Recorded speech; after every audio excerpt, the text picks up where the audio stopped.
sobre colesterol e triglicerídeos. Primeiro, quero esclarecer a vocês que triglicerídeos e colesterol são moléculas presentes na corrente sanguínea. Por isso, são nutrientes para o nosso corpo. A diferença está que o colesterol, eles são produzidos no fígado, independente do que consumimos na nossa dieta. Portanto, a molécula, ela é essencial para o nosso organismo. E o triglicerídeos também, ele é produzido no fígado a partir daquilo que consumimos na nossa dieta. E, portanto, o triglicerídeos, ele é uma reserva energética para o nosso organismo. E ele é responsável pelo armazenamento adiposo do nosso corpo, que são as gorduras do nosso corpo, né? O que eles têm em comum? Ambos, os dois, são prejuízos para a nossa saúde. O triglicerídeos, quando muito alto, ele pode até vir a ser responsável por uma pancreatite aguda e uma das principais causas do AVC. E o colesterol muito alto, como todos nós já sabemos, ele está relacionado a doenças cardiovasculares e uma das principais causas do infarto. Esses são os temas que serão abordados nesse seminário pelos alunos Adriana, Renata Alves, Solange Trindade e Gislane.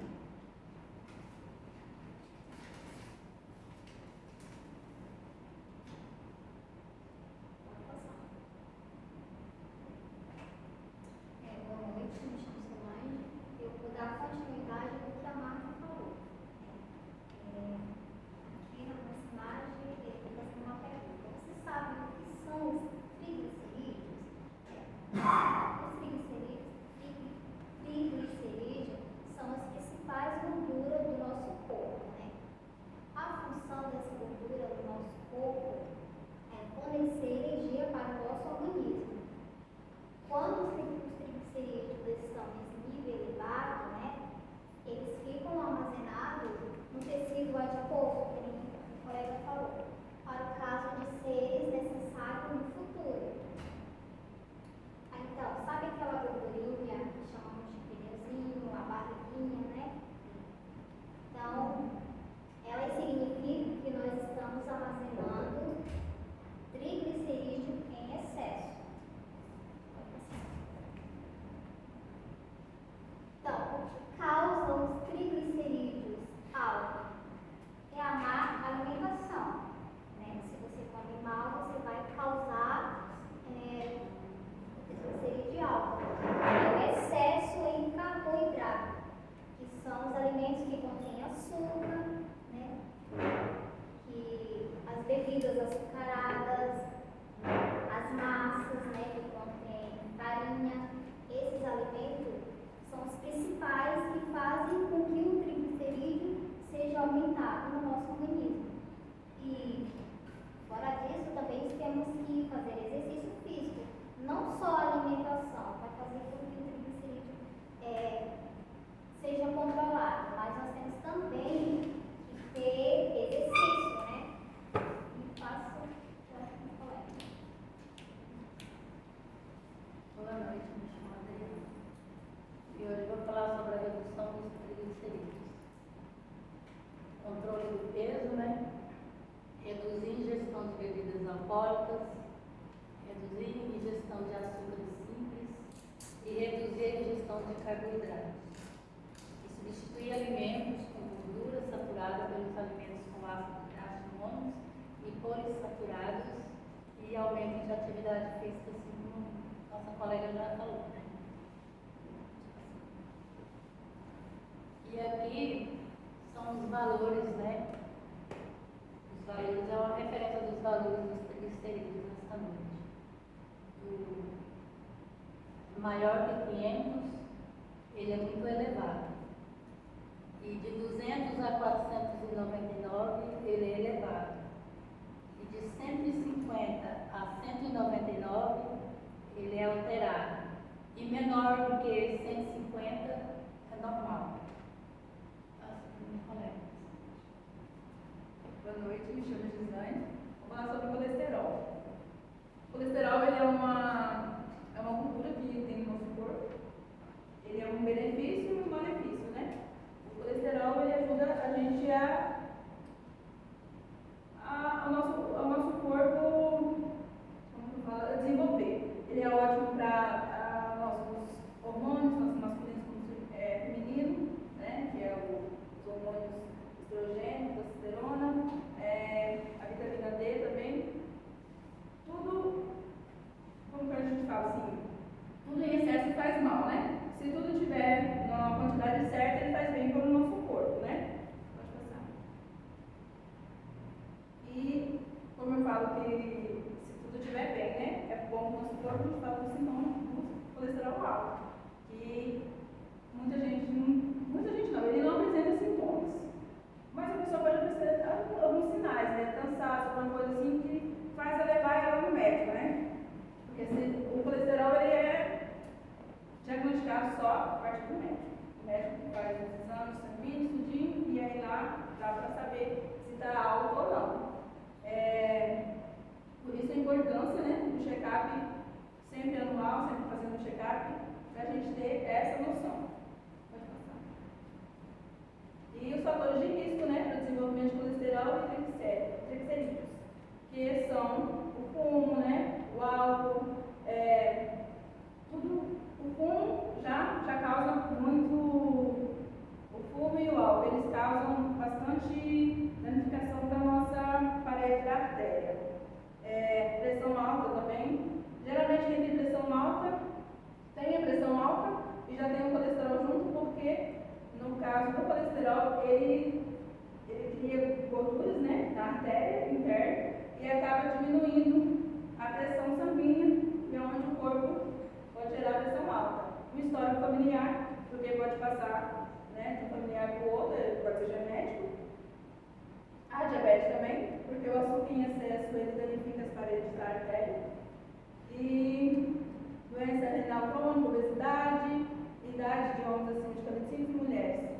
Mas também, tá, em muitos jovens, estava vendo até vídeos no YouTube que crianças acima de 9 anos já podem desenvolver o colesterol. Então a gente tem que entender, né? A gente já sabe o que é colesterol, mas tem vários tipos de colesterol. Tem o HDL, que é o bom, que é aquele que é produzido no fígado, né? E ele vai lá, tira aquela gordura e volta no fígado de novo. Enquanto o LDL, ele é ruim, ele pega toda a gordura e leva para a veia, para a artéria. Então ele acaba brigando com o outro, né? Eles têm que trabalhar juntos não. Porque o HDL, como ele é o bom, ele sempre tem que estar em alta, ele tem que estar sempre mais alto que o LDL. Por quê? Porque se esse aqui ele estiver em excesso, ele pode destruir a artéria e pode gerar algum problema cardíaco, pode gerar um AVC, um infarto. O VL, ele é um transportador também. O transportador de triglicerídeos no sangue. E também o excesso dele é prejudicial para a saúde.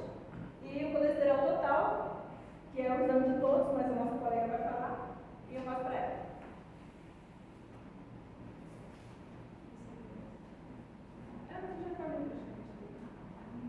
Boa noite, eu me chamo Renata e eu vou estar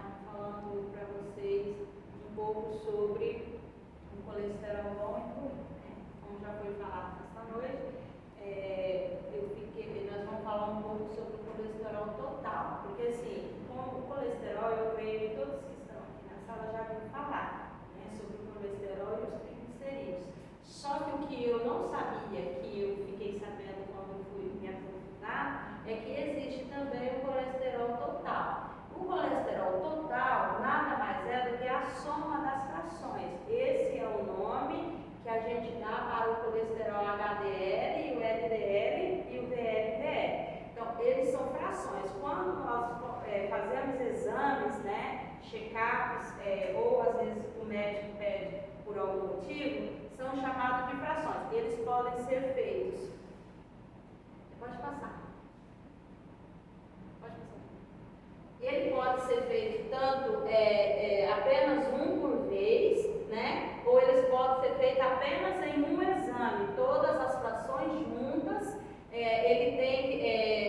Eles são somados, todos eles juntos, e no final o resultado dessa soma, através do exame de sangue, a gente podemos chamar de colesterol total. Sendo assim, ele tem que estar, para estar desejável, ele tem que estar abaixo de 190. Então, quando o médico ele pede um colesterol total, ele tem a intenção a fração de cada um deles, para que ele venha ter a resposta do colesterol total.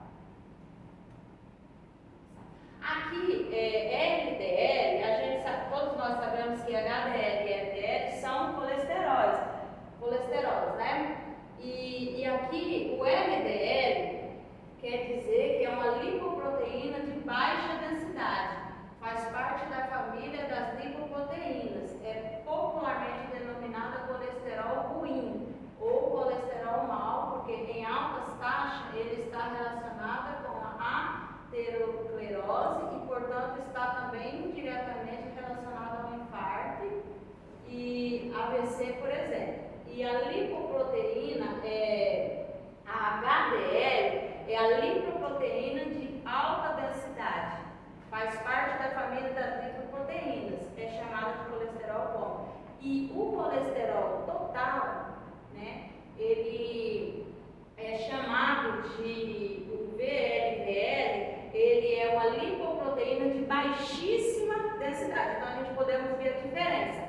LDL é lipoproteína de baixa densidade, o HDL é lipoproteína de alta densidade e o VLDL é lipoproteína de baixíssima densidade. Então, cada um deles, a sigla, são umas siglas americanas, né, em inglês, mas que quer dizer no português lipoproteína de alta, baixa ou de baixíssima densidade. Aí eu quero que você volta para mim, porque aí aqui eu quero fazer um resumo do que foi falado nesta noite, né?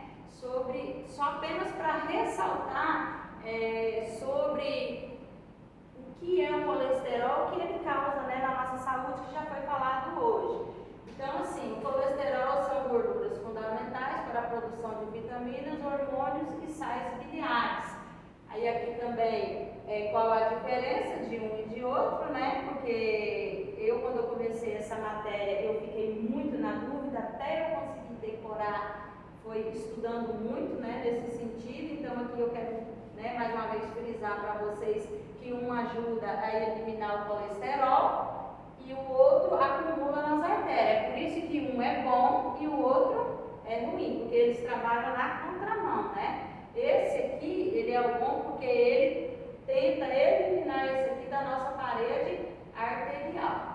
Aqui é como o colesterol é produzido, né? Uma coisa que eu também não sabia, e através de me aprofundar no estudo eu pude entender que 30% é através de origem animal, daquilo que nós consumimos, e 70% é o nosso próprio corpo que produz.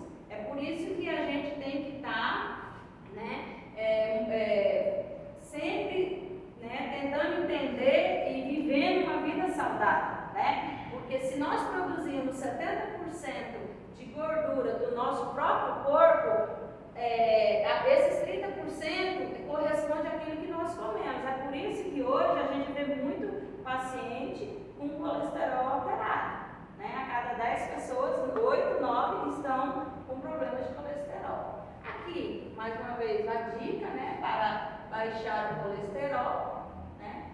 Consumir alimentos com ômega 3, consumir alimentos com fibras solúveis, realizar atividades físicas, como já foi falado aqui nessa noite. E ao estudar, ao me aprofundar no colesterol, como é algo que a gente vê muito falar, antes de eu fazer faculdade, de eu começar a estudar, eu já ouvia falar do colesterol através dos meus pais. colesterol tá alto, então assim, eu já ouvia falar. Só que o colesterol, ele não é uma doença que ela não tem cura, ela é uma doença que nós podemos evitar e controlar. Mas quando o paciente chega hoje, né, no centro de saúde e esse colesterol ele está muito elevado, né, quando se faz os exames ele se encontra muito elevado, a maioria das vezes não precisa de medicamentos, mas em algumas porcentagens, algumas vezes vai acontecer de ser tratada com a medicação. Então aqui, alguns desses medicamentos, eu não tinha ouvido falar ainda desses nomes, mas é interessante, né, porque eu creio que daqui para frente a gente vai muito ouvir falar sobre esses medicamentos e aí a gente já vai saber, né, que serve para controlar e reduzir o colesterol alto, né. Aqui um deles é a simvastatina, atorvastatina, pravastatina, ciprofibrato, fenofibrato e benzafibrato. Então, essas são as medicações que vão ser usadas no paciente para controlar essa gordura, né, elevada no nosso corpo. Então, nessa noite nós tentamos trazer, né, para vocês a importância de fazer o check-up. O colesterol, eu creio que, eu acho que em todo check-up que for pedido pelo médico vai ter esse pedido do colesterol, né? Não é algo que vai, né, vai te levar à morte instantânea, mas é algo que com o tempo vai trazer problema para a nossa saúde. Então, o interessante é que, pelo menos uma vez no ano, né, nós fazemos o acompanhamento no posto de saúde ou com o médico da sua confiança para estar controlando os níveis de colesterol. Porque, como foi falado nessa noite, existe o bom e o ruim, mas todos os dois nós temos no nosso corpo a partir do momento que nós consumimos a gordura, né, que não é só aquela que o nosso próprio corpo produz. Pode passar, Wellington, para o último. E aqui eu trouxe para vocês, esse aqui, eu me lembro que na primeira aula que a gente teve, quando nós falamos, acho que foi do semestre passado, sobre LDL e HDL, eu ouvi um aluno dizendo, é logo Deus leva e hoje Deus livra, né? E aí que eu pude entender. Aí eu trouxe esse macete aqui para vocês, né? Para quando a gente meditar, né? E a gente, na nossa mente, a gente saber e decorar, na verdade, né, para ficar mais fácil para o nosso dia a dia, que LDL, nós podemos, né, usar esse macete que logo Deus leva, que a gente vai entender que é o ruim, né, que a gente não precisa ter no nosso corpo, e o HDL, que é hoje Deus livra, que é o bom que a gente tem no nosso corpo, que nos ajuda a manter uma vida saudável. Mas, todavia, né, não só o acompanhamento médico, mas como já foi falado pelas colegas dessa noite, o interessante é que nós tenhamos uma vida saudável, tanto na alimentação, quanto na caminhada, no exercício, e para que a gente possa ter uma vida saudável e sem problema no futuro. Eu quero agradecer a atenção de vocês, quero dizer que estamos abertos a perguntas, né, se ficou alguma dúvida, e o grupo desde já agradece a atenção de cada um de vocês, tá bom?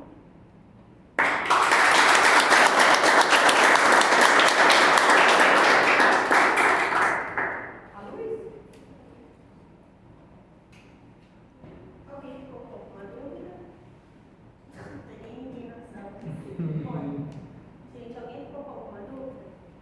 Eu fiquei com dúvidas sobre a questão da medicação, porque quase todas têm quase os mesmos nomes. Quer dizer que são as mesmas medicações, só muda o nome? Como é que é?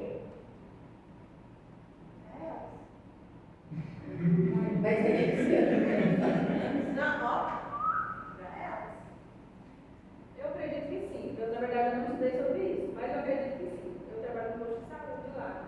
Então, geralmente a doutora, quando passa um medicamento para o paciente, e o paciente acaba não se adaptando àquele medicamento, ele acaba voltando para a doutora fazer a troca daquele medicamento. Então, eu acredito que deve ter uma composição sim, deve ter uma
trabalham com as doenças cardiovasculares, né? Vocês poderiam pontuar qual a relação que tem o colesterol e o infarto, a DEA, como vocês citaram? O que faz chegar até o AVC, no caso? Eu andei investigando sobre isso aí, né? Eu aprofundei alguma coisa assim, que é sobre o entupimento das artérias, né? Que vai produzindo muita. O LDL, ele vai levando muito. Se o HDL estiver muito baixo, o LDL vai levando muita gordura para a artéria, né? E isso vai se acumulando, e onde as paredes da artéria vai ficando com muita gordura e acaba entupindo aquilo. Acaba entupindo a artéria, fechando. E aí é onde provoca, né, no caso, o infarto ou o AVC. E aí, para não provocar, eu até pesquisando lá, se me ensinou uma coisa lá para comentar, falando sobre isso aí, porque se o acúmulo estiver muito grande, tiver um espaço, tem que fazer várias coisas, por exemplo, angioplastia, né, tem algumas coisinhas. Ela me falou alguma coisa lá que eu acabei Pode definir a pressão arterial do paciente? Sim, com certeza. O que acontece com a pressão arterial desse paciente? Diminui os batimentos cardíacos, aí a pressão sobe, aí a pressão sanguínea diminui. Aí a pressão fica alterada. Sobe ou diminui? A pressão sobe, na verdade. Vocês entenderam isso? Mesmo? Você vai tirar uma folha agora e pedir para explicar a etiopatogenia das doenças cardiovasculares associadas à hipercolesterolemia, não vou saber responder. Sim? Sim, quando a pressão sobe, porque o coração tem que bombear mais, né? Bom, Não, ela acabou de explicar. a pressão sobe por conta da pressão sanguínea. Aí acaba que a pressão sobe. Isso aqui, não é? A pressão sobe por causa da pressão? Não, tipo, como vai entupir, vai precisar passar mais. Aí, tipo, acaba de sobe a pressão arterial. Passa mais ou passa menos? Passa menos, aí precisa trabalhar mais e aí sua pressão sobe. Mas se passa menos, como que a pressão sobe? Ai, não sei. Tá, o seguinte. Agora eu esqueci. Até você se confundiu. O que eu entendi foi assim.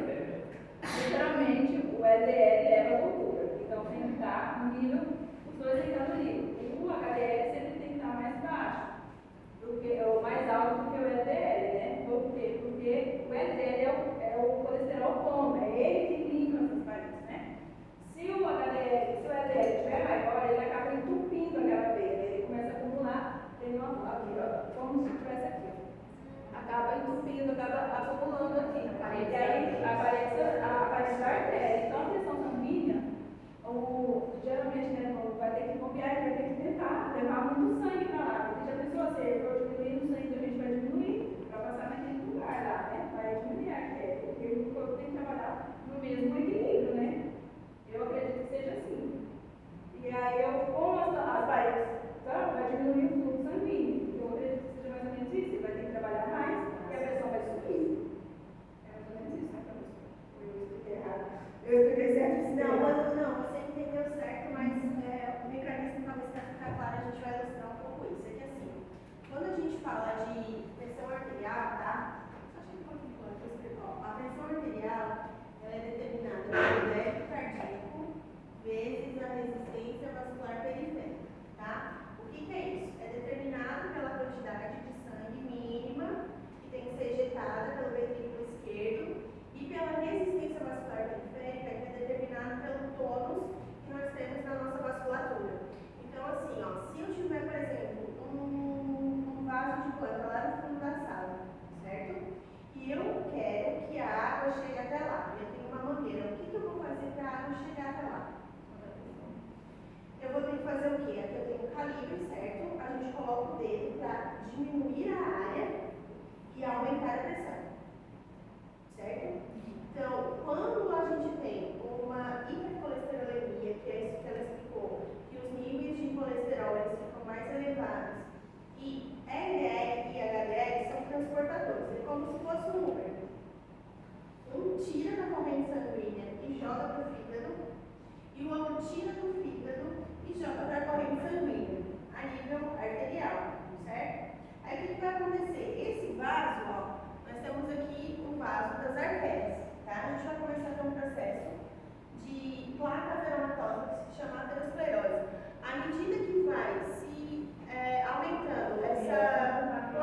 de ateroma aqui, de gordura, eu vou reduzir a área, certo? Se eu reduzo a área, se eu reduzo isso aqui, então a resistência, tá? O fluxo sanguíneo passa menos, ele vai estar aumentado. Então, se eu aumento a resistência vascular periférica, eu aumento a pressão arterial, que é o que acontece, por exemplo, quando o paciente tem um trauma. Vai lá e amputa o braço, traumaticamente, num acidente de moto, certo?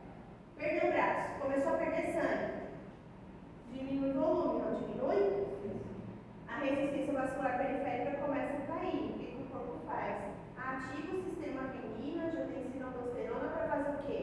Vasoconstrição para aumentar a resistência, para aumentar a pressão do paciente que está hipotenso.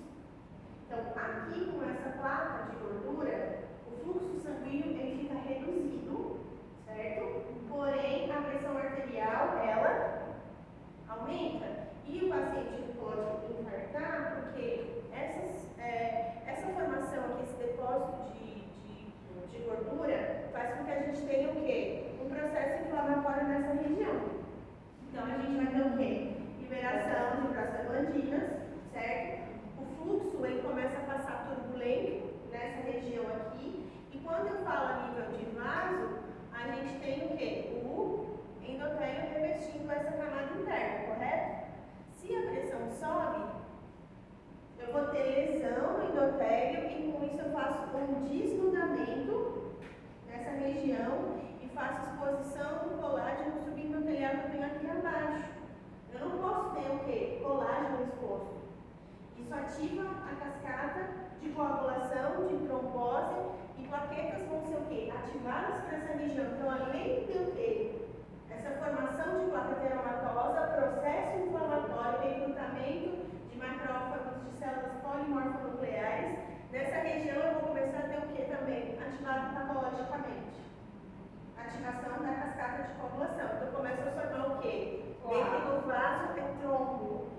Coágulo é fora do vaso, é pós-morte. Tá? Então, eu vou começar a ter uma formação de trombo aqui junto com essa placa ateromatosa, que reduz mais ainda o fluxo sanguíneo e pode dar o quê? Isquemia, angina, aquela dor precordial. E a pressão está alta, pode arrancar, a hora que arranca, que desprende isso aqui da artéria, ele vai virar um êmbolo e a hora que causa uma obstrução total, vai ter o quê? Um infarto por morte isquêmica, né? Necrose por morte isquêmica, porque não vai fluxo sanguíneo, então não chega nem oxigênio e nem glicose naquela região. Por isso que é tão perigoso as doenças cerebrovasculares e cardiovasculares decorrentes dos níveis elevados de colesterol, certo? Entendeu isso? E quando o nosso endotélio está rígido, também, ele produz PGI2, que são prostaglandinas, certo? Que funcionam como se fossem repelentes de plaqueta. Então, se eu desnudo o endotélio, eu diminuo quem fabrica essas substâncias aqui, certo? Exatamente. Então,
como é que vai descer o balonete até lá? Não desce, né? Então, tudo isso precisa ser levado em consideração para a gente verificar se o paciente vai ou não ser submetido como ela explicou, certo?